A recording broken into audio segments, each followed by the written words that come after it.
and call this meeting of the District 6710 International Service Committee to order. Everyone was sent the minutes of the March meeting. Did everyone have any comments or suggestions or changes they wanted to see? Hearing none, I will suggest that the minutes are accepted as read. And I would like to get directly into our scheduled presentations. Let me introduce Nathaniel Fish, who is with the Berea College Rotaract Club. I just found out he is about to graduate from the college and head off to Uganda with the Peace Corps. So I have tried to get him in touch with Fred Cowan of our Partnering for Peace group, in case they might run into any projects that need a little help from Rotary.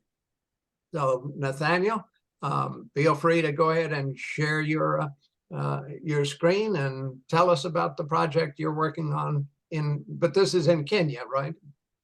Yes, sir. Yes, sir. Okay. Here. Go to it.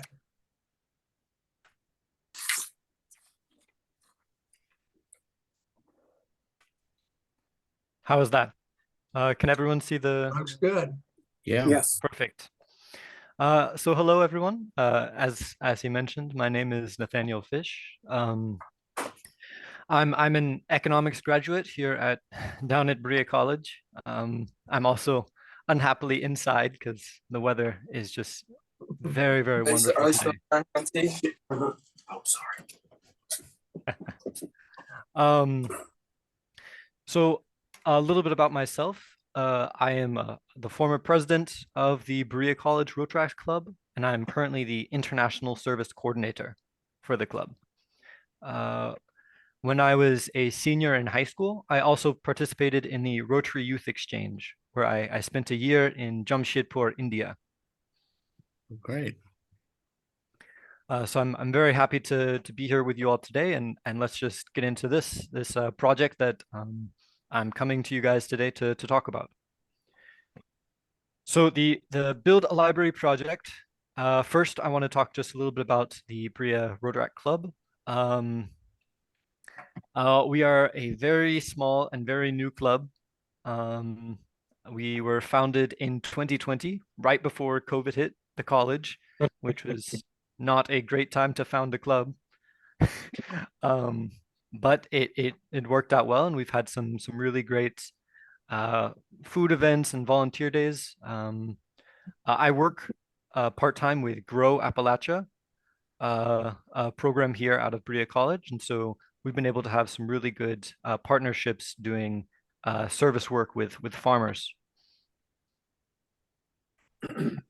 So along with our service work here in Kentucky, myself and a fellow Berea College Rotaractor traveled to Kenya in 2021, and with a $2,500 grant from the Rotary Club of Niles, Ohio, we did a Adopt-a-Tree project in Kenya, in a small village in Kenya, where we were able to plant over 2,000 trees. And we also held a reproductive health education workshop, as well as some value chain development workshops for older students as well. So that was a really great introduction to doing projects with Rotary internationally. While we were in Kenya, we became twin partners with the Nakuru Menengai Rotaract Club. So they are a Rotaract club out of Nakuru here, the state in green, the province in green there. And we became twin clubs with them. We've held a few joint meetings and some events together. We were able to get them some funding for a nice river cleanup that they've been doing with the Nakuru lake there. So the library project. While we were there in Kenya, my friend, he is Kenyan, and so he knew a retired school teacher in a small village, and so we went just to meet with her and talk with her about how how things are going with her life. And one of the things that we heard was that at the local school, there was a librarians club, but they didn't have a library. So through a series of interviews with different members of the community and sitting down and talking with the librarians club here on the right, we really came up with this idea of finding a way. Hey, let's see if there's any possible way we can build some sort of library for this this village group. They are based out of the Nguku Elementary School, and which has around 400 students. And so here are the details of the library project. We are looking for $22,800 to build a 936 square foot library. It's going to service 400 students as well as 2 neighboring villages. And the library books are sourced, will be sourced in country. So on the Rotary side, the Rotary of America side, it is just the physical infrastructure that we are building. So I think maybe a question that all of you might be thinking is, why a physical library? That's maybe one of the biggest sticking points for a project like this, because Rotary does a lot of this sort of work, but they don't really do physical infrastructure. But when we had this community assessment, when we stayed there for, we actually came back a couple, maybe 3 or 4 different times, sitting with different community groups, and we created a community elders group as well that will lead the project. It really came up to that it's very important to have that physical space, that sense of belonging that comes with an actual built area. A place to store educational materials as a part of that library is also very important.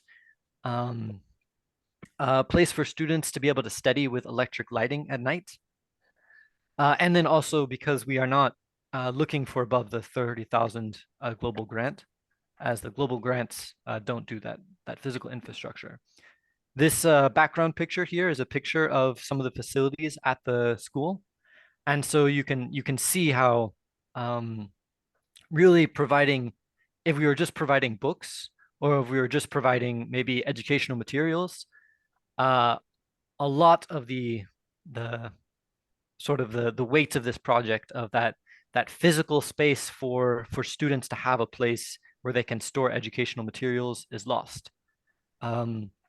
Currently, school teachers, they have a few books that they carry with them, and they bring them to school every day, and that is the total access of written English material that these students have, which is a big problem, because English for Kenyans is a very it's the language of business, it's the language of higher education, and so finding a way for these students to really be able to improve their English is very difficult in a small rural village like this.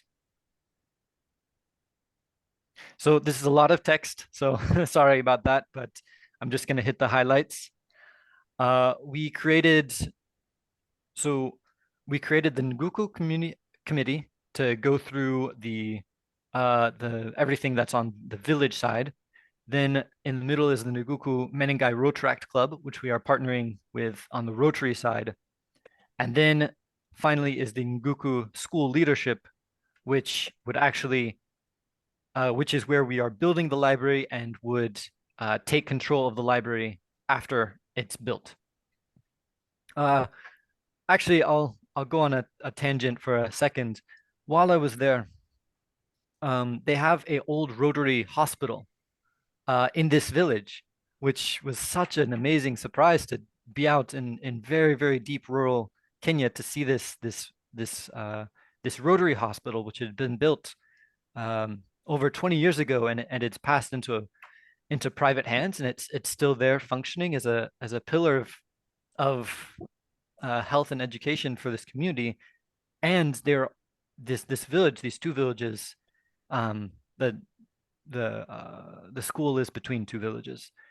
These two villages have that Rotary foundation already, where they have that infrastructure already there that they've come to rely on.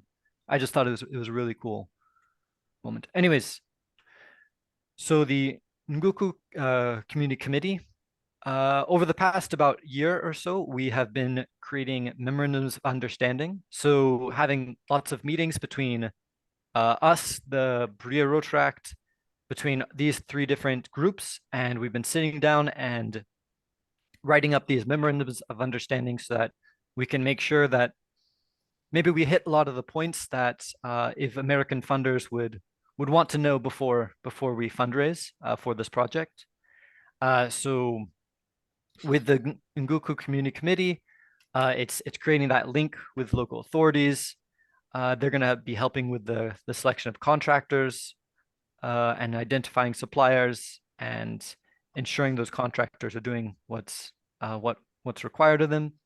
With the Rotaract Club that we're working with, it's allowing for that direct Rotary to Rotaract transfers from America to Kenya, as well as they have previous experience with event planning in the region. And then the school leadership, with these memorandums of understanding, we were able to meet with the different principals and the local school leaders, talking about what happens after the library is built, looking at maintenance and security for the library. We were also able to, we got a lot of these floor plans commissioned, as well as a full quote commissioned from a local a local contractor who was able to give us that full quote, which is where we got the 22,800 from. So currently, we are now going forward into the fundraising stage, and then once we start getting in some fundraising, then we're going to be looking about setting up bank accounts and starting to vet those contractors, and then after all of that would come construction. So that's just a really basic overview of what the project is and where we're at right now. But I think maybe even more importantly is some questions that you guys might have about the project, as well as maybe some questions for me, looking at where you guys might think I might start asking for meeting with people to look at fundraising for this project. Yeah, I have a couple of questions, Nathaniel. Yes, One, sir. does this community and school have electric service now? So the electric service is about, I believe, maybe 800 meters away. So it's the library would also be putting in, I believe, three poles to bring the electricity into this area. Good. Well, I was thinking you might well be interested in hanging on for John Barry's presentation of some of the work he has been doing in Guatemala with solar power for isolated villages and homes. And the second question that I had is, have you communicated with Rotary clubs in the Eastern Kentucky District, District 6740? So I have communicated with the Rotary Club of Berea, but they're a little bit maybe on the smaller end, and so this project would even just a little part of this project would be a little bit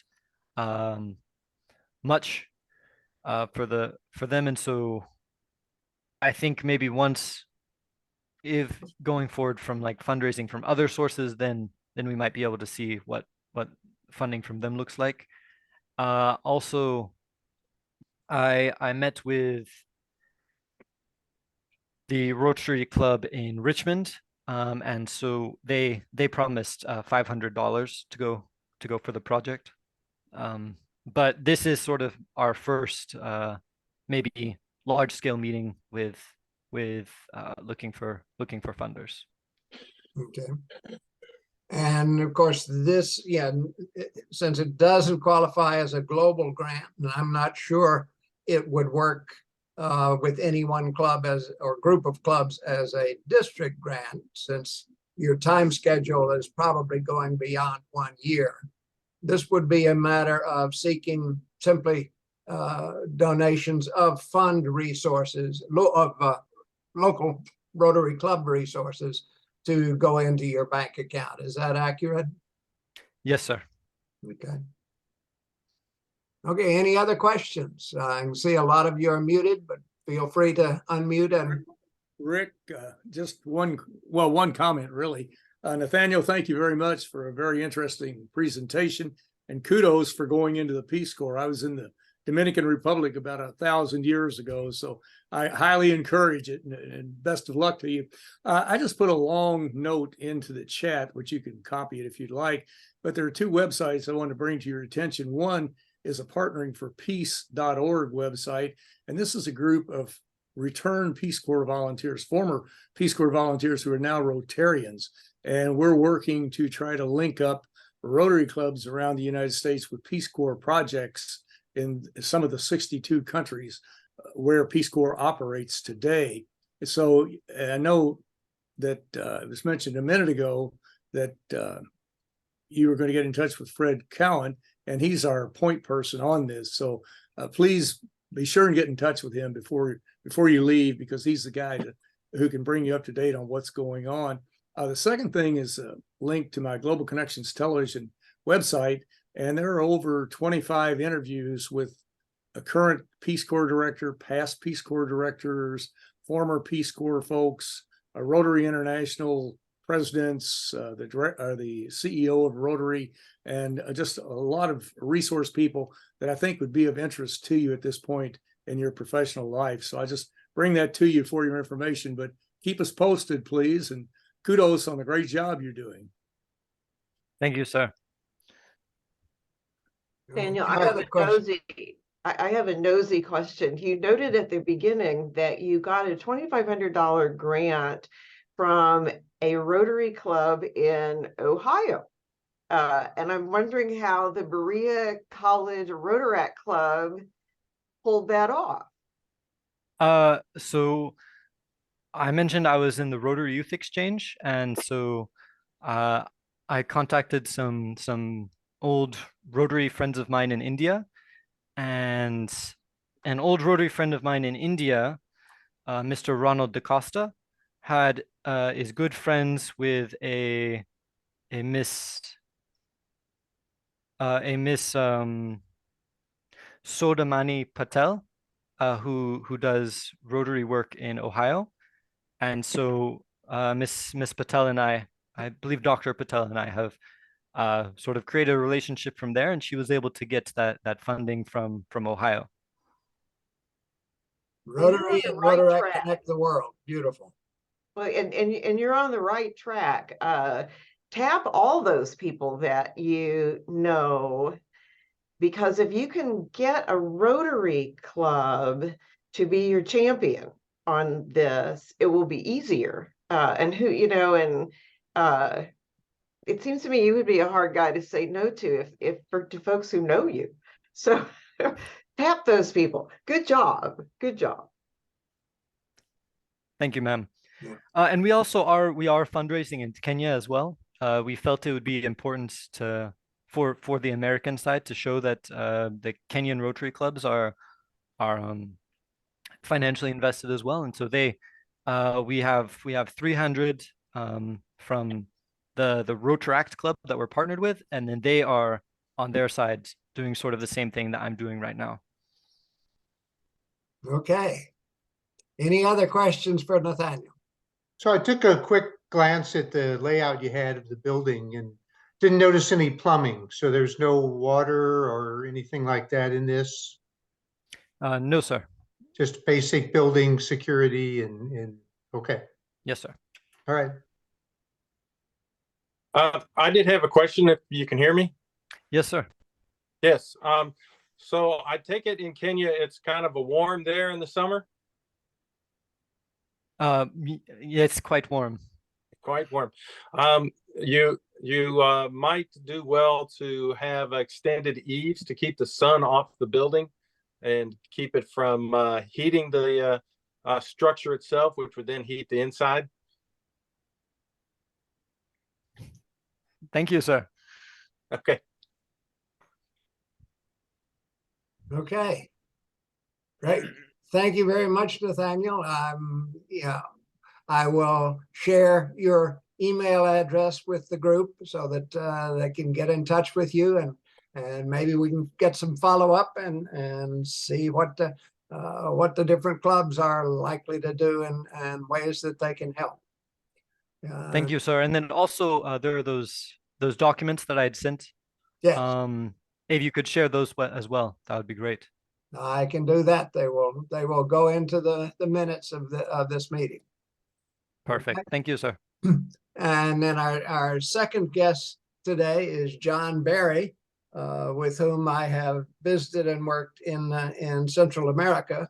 The Louisville Club has supported one of his projects dealing with helping rural Guatemalan women become trained in installing solar lighting in their huts and houses so that their kids can study their school materials at night. And John is doing a number of different things. He's a member of the E-Club of Lake Atitlan in Guatemala, although he spends most of his time, I think, in Michigan, except for the wintertime, I guess. John, tell us what you're up to these days. Well, I am a member of the Ann Arbor Rotary Club right now, and I am an honorary member of the Rotary E-Club of Lake Atitlan in Guatemala. I'll probably be switching back to the Guatemala Club in another year. We did have a great project with Louisville, where that was the women who learned how to install solar, and the people who've been training them work together to install solar on a school.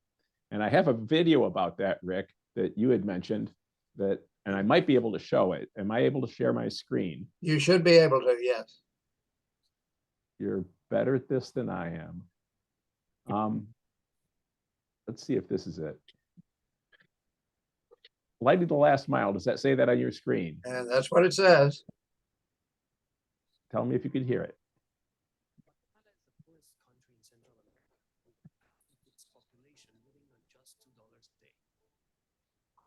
We got no Need audio. more, yeah, need more can hear it? volume. I can hear something, but not loud enough. I'm sorry? I thought I was hearing something, but it wasn't loud enough to hear. Oh, okay. I don't know exactly how to turn the volume up on. You've got an icon over on the lower left-hand corner that might help. Oh, let's see. Yeah, it's No, up at it's set at 100%. 100. That's at 100. Okay. Okay, so you're gonna have to crank it up, folks. All right. You're gonna back it up just slightly. Here we go. Can you do a voiceover? Oh, if you want me to, I'm not hearing anything. Not hearing anything. okay. I am going to do a voiceover by turning my sound all the way down and playing. So the Mind, Power, and Light team works in very remote parts of Guatemala. This is Lighting the Last Mile. This is where I've been in that truck. This is where we bring solar power to parts of the world that don't have any electricity, into homes like this one, which has no electricity. And in fact, this home has a dirt floor, and they're cooking with a fire on the floor, and the kids are inhaling smoke all day. If they get the right picture of this, the soot on the ceiling is startling in these homes.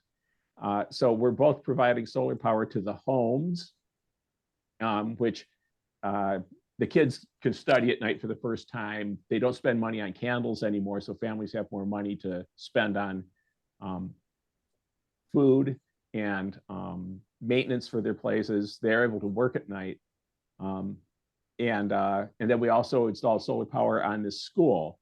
And this is the team that installed. This is very similar. This is not the exact project, but this is very similar to the project that we did with Louisville, where we put this much solar power on a remote school building that's identical to this building, as a matter of fact. And we're able to also install a computer lab so that the kids at the school are able to keep up with their city counterparts. If you don't learn how to use a keyboard, if you don't learn how to use just the primitive skills for using computers, you're just so far behind the ball that you're never likely to get a good job. So we teach the entire village about how solar power works. That's what you're seeing here now, is a solar workshop. And in particular, we teach the teachers and the leaders of the community how solar works so that they'd be able to maintain their own systems. And this we've proven works over many years in experience. If we teach the community how solar works, they're able to reinforce each other's knowledge and be able to maintain their systems. We have systems that are 8, 10 years old now, where solar power systems need maintenance. And if they're 8 or 10 years old, somebody's maintaining them. And so here's one of the solar workshops. They're handing in their tools, and the people, the community members, contributing to installing the solar power on the building. We also have volunteers that help on these projects. That's Ricardo right there. He's he's sort of between a technician and an engineer. He has some engineering school behind him. So now this is the celebration where the kids get together, and Monica, our former director in Guatemala, gives a rousing speech about how this gives you the opportunity to study at night. And if you want to learn how to become a engineer, you can become an engineer. If you want to learn how to become a doctor, you can become a doctor, because you have the capacity now to study. These people got access to a computer system for their school that's like a small network. So they have access to classes that take them all the way up through the end of high school, which this village only went up to the 6th grade before, but now they go up through high school, and that gets them ready to go to college. And some kids are actually, well, first of all, they had their first graduating class of high school seniors, and some kids have gone to college. There's the school you just saw from the aerial view, the brightest thing in the village. There's no lights in the village at night other than this school until we put lights in the houses. And Monica, looking exhausted after a week of work in the field, is describing the rest of the program. And what Louisville did is exactly what was shown there. I wish I had that good of a video of the Louisville project. So I'm going to try to get another screen going here. How much time do I have, Rick? We're coming up on halfway through our program, so maybe another 10 minutes. I can do that. Screen sharing is stopped. I'm going to start screen sharing again. I guess I have to say okay to that. And then, which let me show your school. I'm going to show your school really quickly. This is what the Louisville Club did. And are you seeing this? I'm saying that. I think. Hey, there's your logo. Uh-oh, this is on autopilot. Yeah, getting to the scene, the job site. I don't know how to slow this down. And there's the school that you all did. I wish I had better control of what's going on. You ended up supporting 4 structures getting electricity. They cooked food for us while we were there. They installed solar power poles so they could get all the buildings working. Here's Evie showing how the electronics work for the solar power system. And this now, I wish I could stop it. Let's see if I can. Installed backup. Try a right click on it. Oh. That might have done it. I wonder if I can back up yet. Previous slide. Okay. The outcomes of your project were that we were allowed, we ended up installing, instead of 960 watts, we ended up installing 1,200 watts of solar power. We taught 30 people in the community how solar works and how to maintain a solar power system. We taught the community WASH, which is basic hygiene training. 167 students attend the school, 600 community members use the building, and the community created their own sustainability and maintenance program, which is working. We've checked back with them. They have a fundraising mechanism so that they will be able to replace their batteries at the end of 5 years, which is necessary. Thanks, Rick. It's helping. The Mind, Power, and Light program, we work with, right now we're working with a group of midwives in the center part of Guatemala. We're bringing clean water and solar power to new families. We're primarily trying to help them fight malnutrition, and clean water certainly helps fight malnutrition because it fights parasites. But solar power saves families money, and they're able to spend that money on better nutrition for their kids. So we're bringing new technology to the midwives. We're having them trained in how to install solar, which is great because this is a group of Mayan women. And also they're working the Chimaltenango. These are the Mayan midwives. And this is the saddest thing, if I can stop on this. This graph shows in this area of Guatemala, in the red, it's showing the number of kids that are stunted, so malnourished that they're not growing properly, which means their brains won't develop properly. And in the blue bars, that's the number of kids that are healthy. And so we're trying to reverse this graph or get it all in the blue. And the technology that we're proposing to use is proven to work, which is getting families clean water so that parasites don't rob nutrients from the kids. And solar power is like giving a family extra money every week for a decade. And with that extra money, they're able to buy more nutritious food. Also, and this is data that we've gathered over 15 years in the field, with solar power on a house, with 10 watts of solar power, which is not very much, but 10 watts of solar power, a family will earn, after a couple of years, a family will earn an extra $35 per month. And that's because they're able to do chores at night. Some do weaving, some create thread or yarn for the natural textile weaving that's very common in Guatemala. And so working with the midwives is a real blessing for us. And I'm going to do one last share screen. Stop share. And then do this again.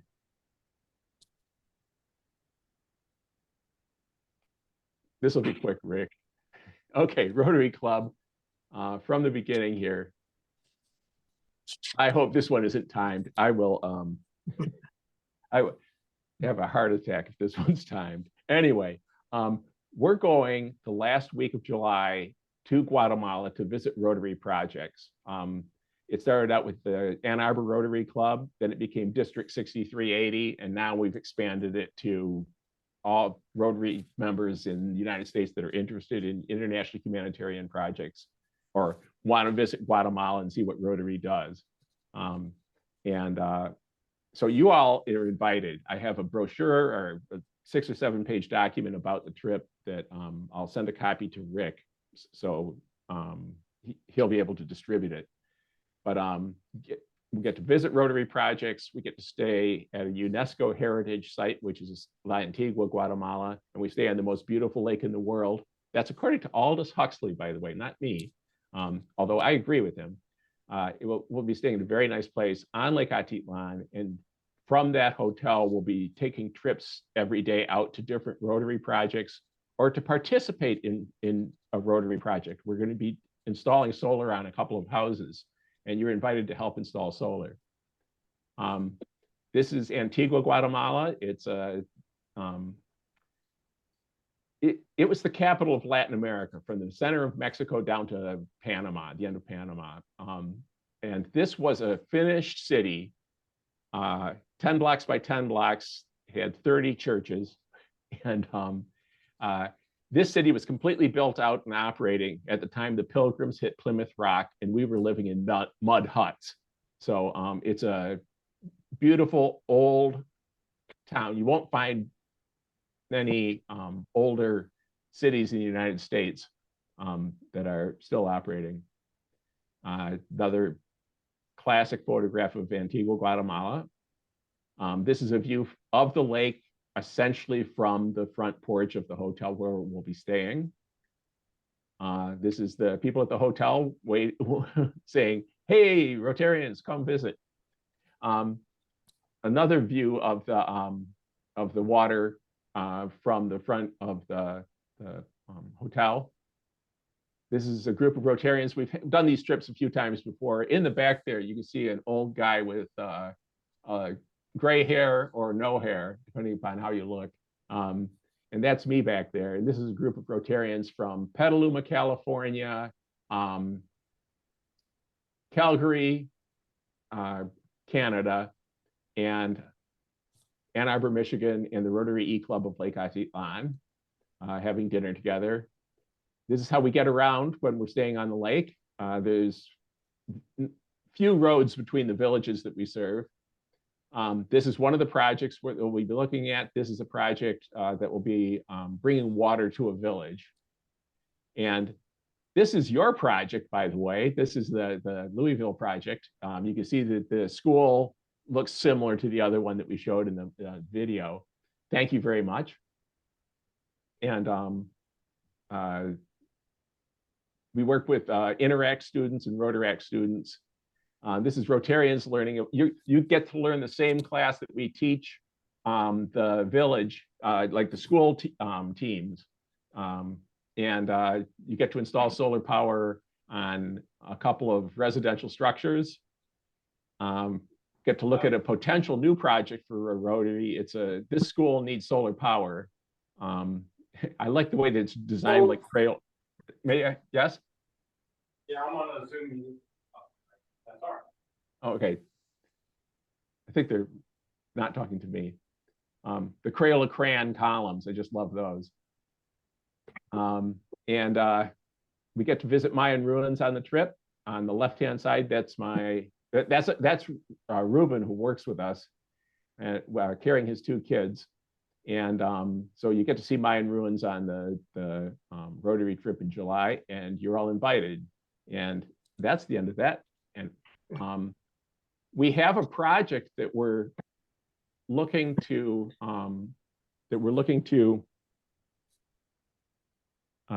fund with the midwives. That's getting solar power to families, solar power and water filters.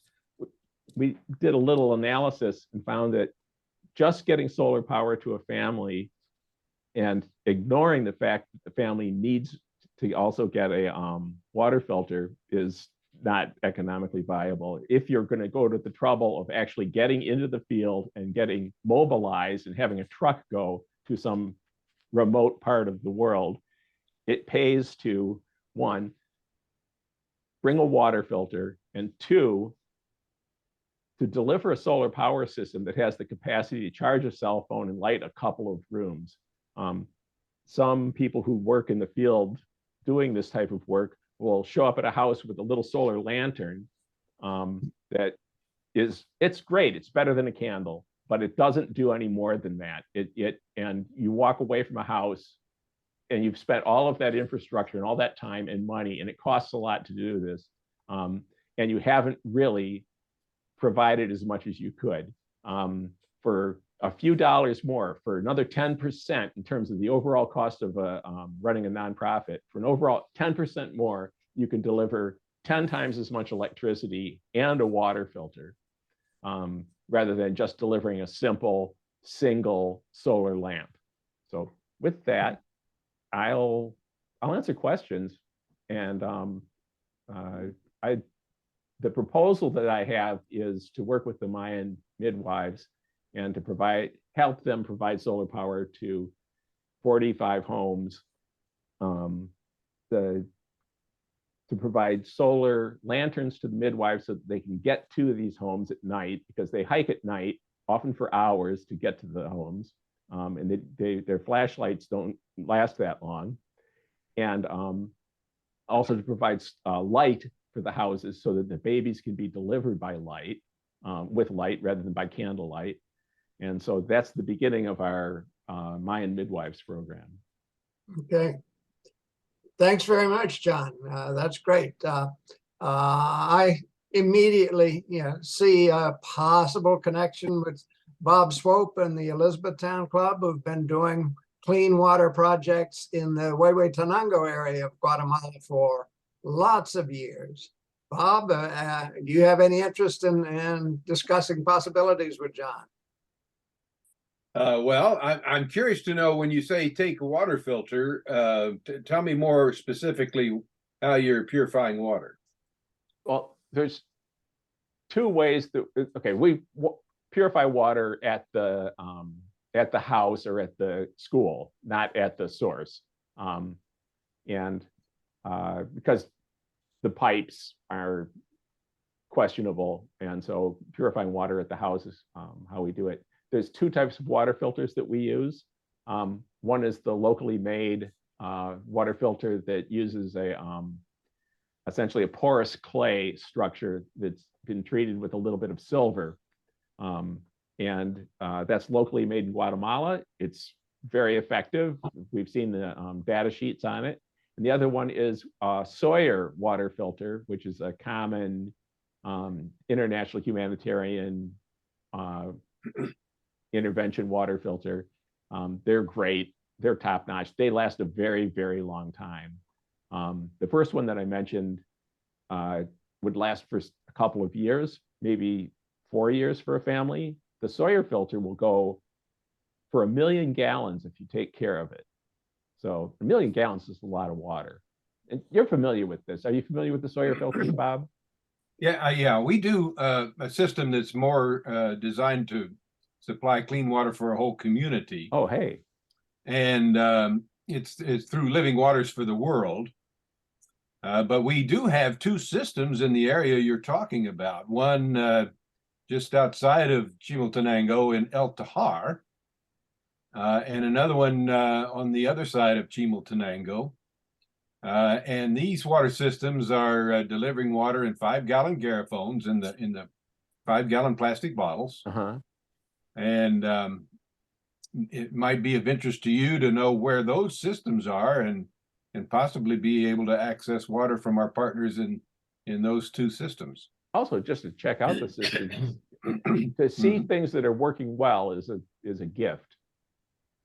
So if Rick, if you can connect us, that'd be great.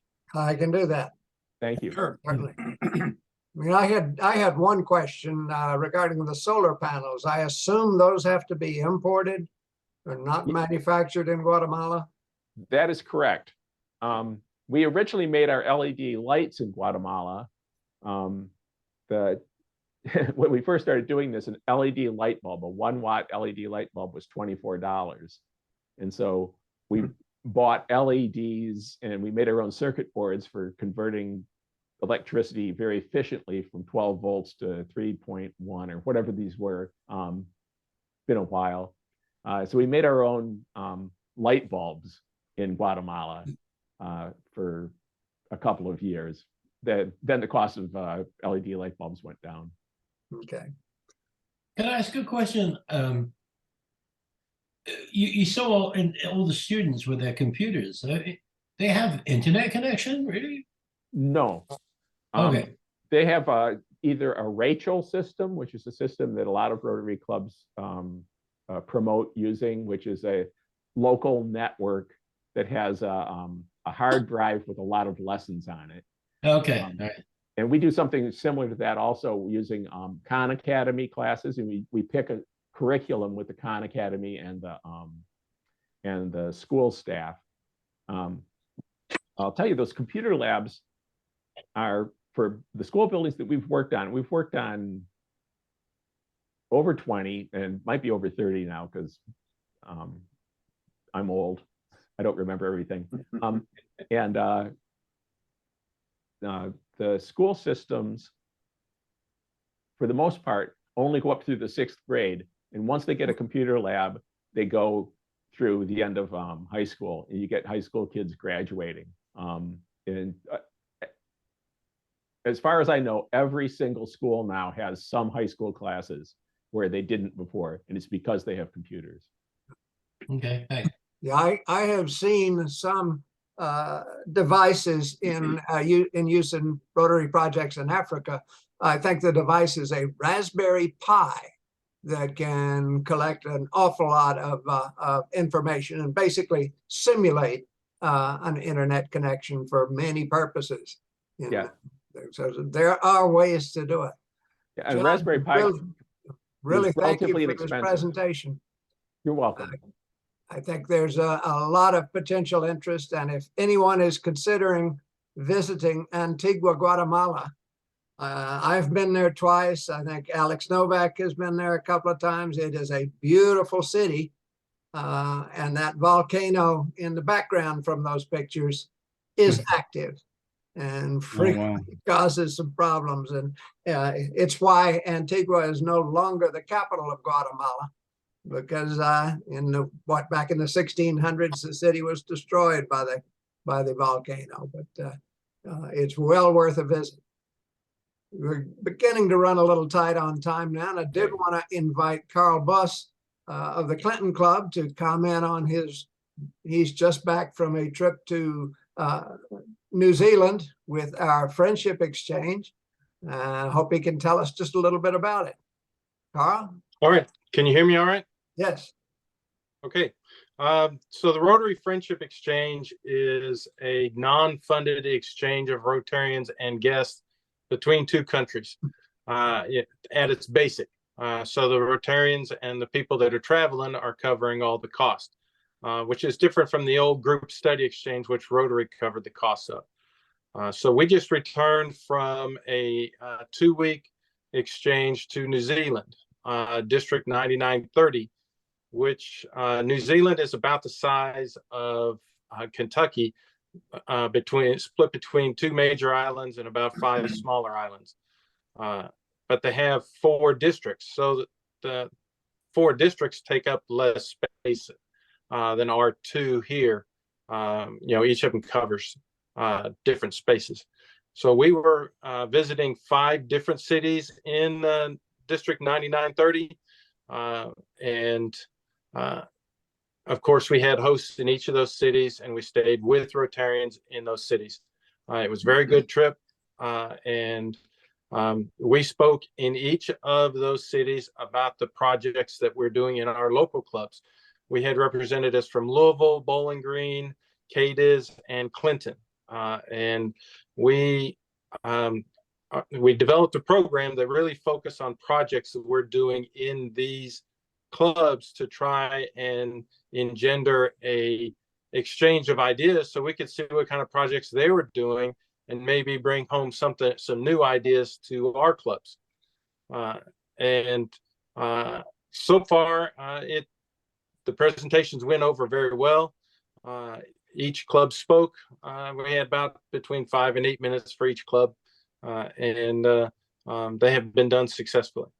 We did do a lot of touring. Of course, if we're paying, you would expect that.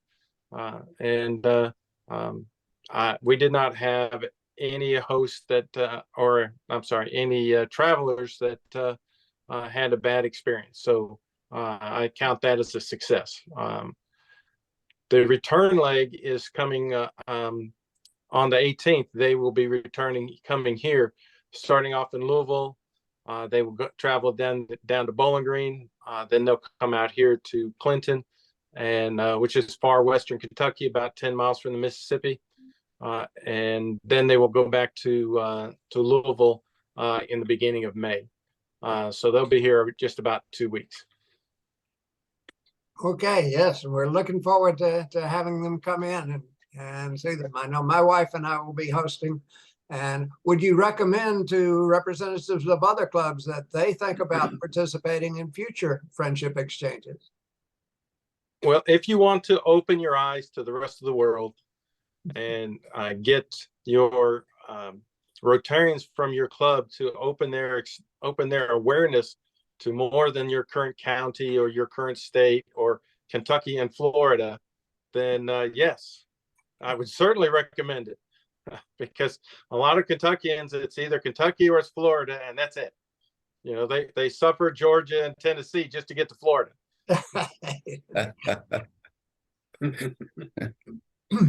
And I'd like to let everyone know that we've received information from Rotary International recommending that international service committees for districts establish a district resource network of people who have experience in international work and who can provide some help to those that are thinking about it. We now have such a committee established. It was discussed in the new issue of the Spectrum that just came out, and it exists, can be found on DACDB as well, if you'd like to see the members of that committee as it now stands. If you have something to add and offer to other Rotarians in the district and would like to be a member of that network, you are invited to do so.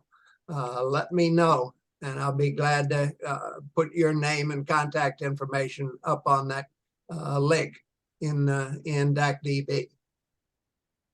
Okay, any comments by our DG line, by Tommy, who's about to take over the full job, and Dale, who is still a year in training? You're muted, Tom.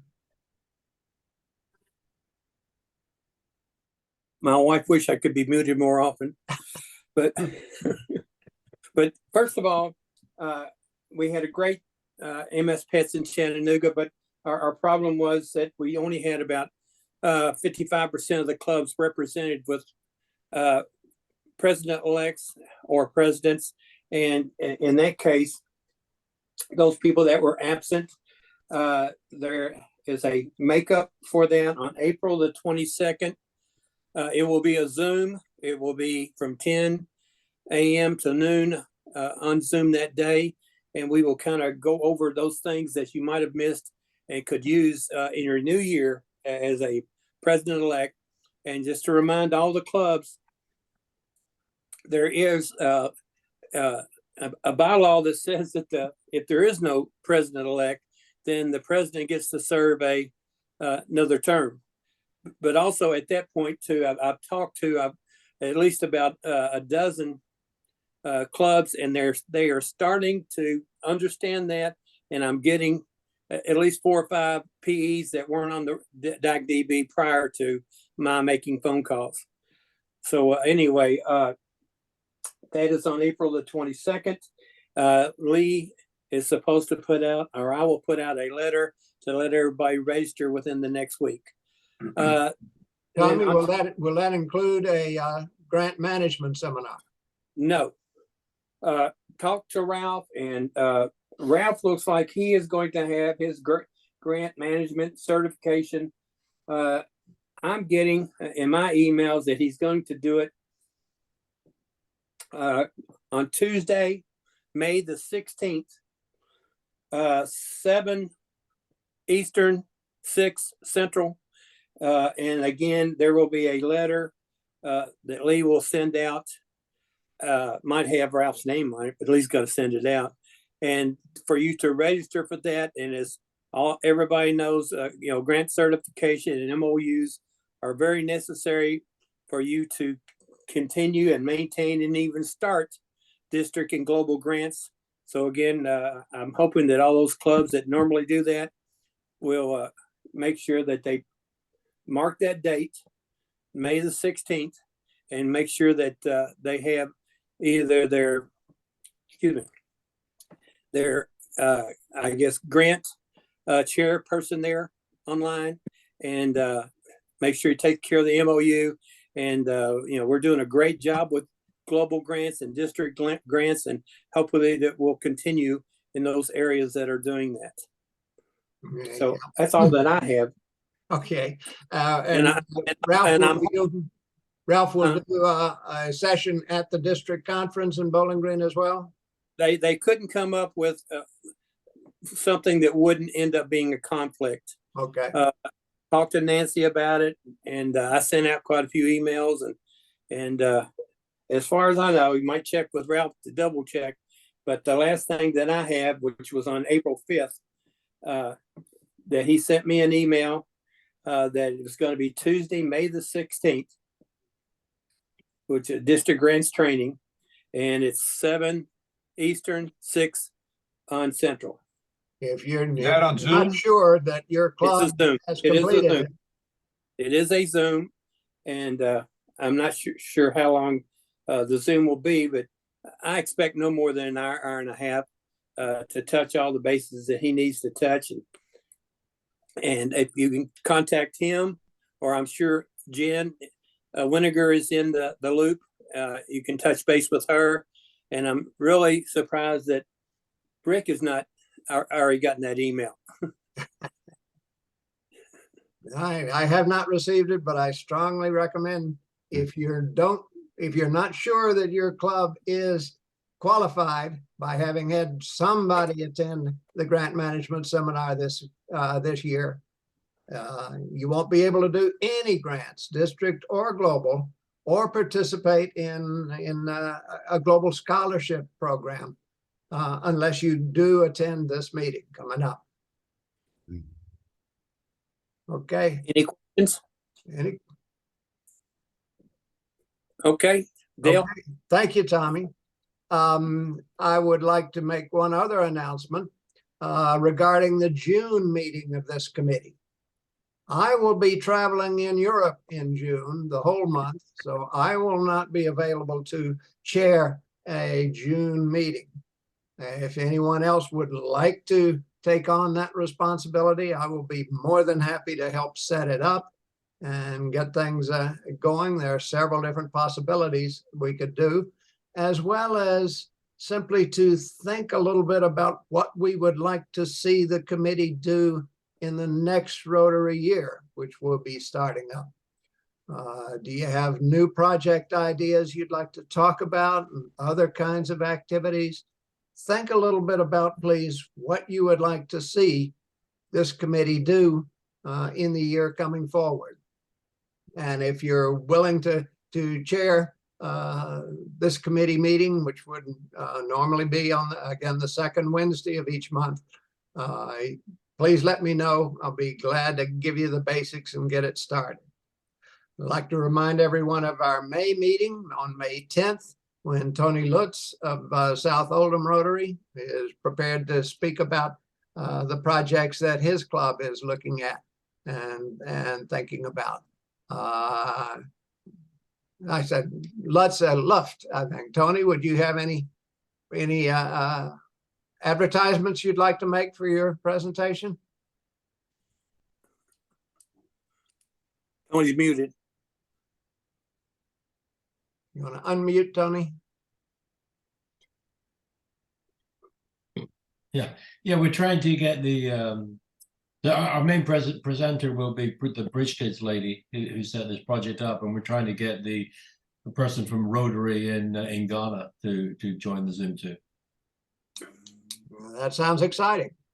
Yes. Okay. Anything else that people would like to add? Comment Yeah, on, suggest, Rick, this is Dale. If I can just give a quick reminder, but an important reminder, district award applications are due on the 20th. So we basically have 8 days. So if your club has not submitted its application for district awards, to make sure and go in and get those in. We're in a tight time frame. And so that's why they're due on the 20th. Thank you. Okay. And we're coming right up on the end of the hour. So I'm going to stop recording.